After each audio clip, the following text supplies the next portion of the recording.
Hi there, Keith here with another movie review. There are people that will tell you that Jason Reitman's latest movie, Men, Women, and Children, is a story of how people relate on the internet. How we communicate with each other, how we text, Facebook, Twitter, and all that good stuff.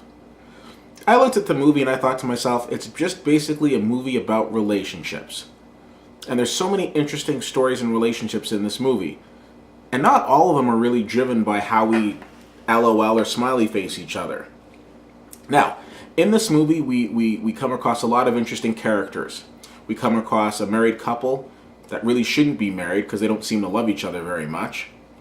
We come across a mother who is so hell-bent on getting her daughter in Hollywood, she will basically do anything to make sure that happens. We come across a teenage boy who, even though he's very gifted in the talents of playing football, he doesn't want to. He doesn't want to follow in his dad's footsteps, and he'd just rather be playing video games. All of these characters are woven by Jason Reitman on the big screen, and for the most part, woven pretty well. Going into this movie and after looking at the trailer, I thought this was definitely a must-see movie this fall that I wanted to check out, and I'm glad that I did. Except I wasn't blown away by it.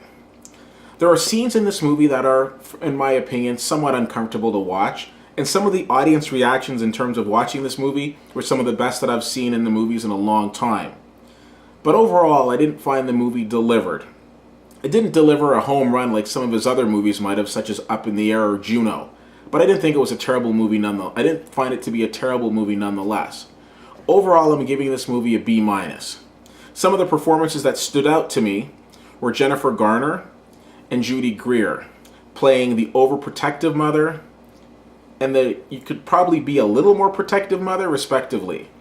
Adam Sandler's in this movie as well, and even though I do tend to like Adam Sandler in more dramatic roles like Reign Over Me, I didn't necessarily find his performance to be stellar in this one.